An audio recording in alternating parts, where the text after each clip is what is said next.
চলছে বাংলাদেশের মানুষের, এই অঞ্চলের মানুষের যে সর্বোচ্চ অর্জন মুক্তিযুদ্ধ, সেই মুক্তিযুদ্ধের মাস চলছে অথবা ঢাকা বিশ্ববিদ্যালয় যেই ক্যাম্পাসটি প্রতি বছর এই বিজয়ের মাসে বিভিন্ন রঙে সজ্জিত থাকে, সেই বিশ্ববিদ্যালয়ে আপনি কোনো ধরনের মানে কিছু দেখবেন না, কোনো সেলিব্রেশন দেখবেন না। অর্থাৎ মনে হবে যে এটি ৮-১০টি সাধারণ মাসের মতো একটি মাস, একটি দিন। এবং আমরা মনে করি যে এটি হচ্ছে যে কালেকটিভ হীনমন্যতা, সেই হীনমন্যতার একটা অংশ,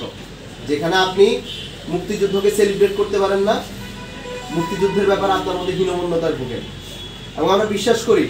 যদি কখনো যে ২৪-এ যারা ফ্যাসিবাদী গোষ্ঠী ছিল এরা যদি কখনো ফিরে আসে,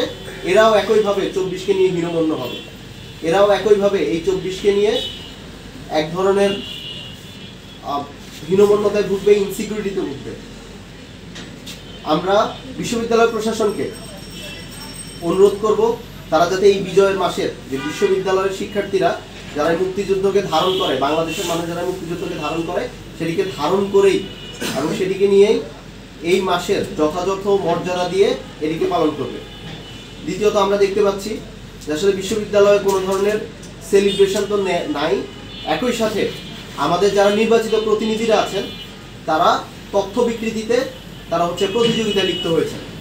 আমরা দেখতে পাচ্ছি মুক্তিযুদ্ধ ও গণতান্ত্রিক আন্দোলন বিষয়ক সম্পাদক তিনি তার একটি লেখনীতে সোশ্যাল মিডিয়াতে এর আগে পরে আমরা ডাকসু থেকে এই ধরনের কোনো আমরা মুক্তিযুদ্ধ সম্পর্কে কোনো মন্তব্যই পাইনি, এবং তিনি তার বক্তব্যে তিনি বলেছেন যে এখানে আসলে সহস্র শহীদ। এখন মুক্তিযুদ্ধের শহীদের সংখ্যা কত এটি নিয়ে বিতর্ক থাকতে পারে, কিন্তু এই সংখ্যাটা কোনোভাবেই যে সহস্র নয়, এবং তিনি আসলে এখানে সহস্রাধিক শব্দটি উচ্চারণ করেননি,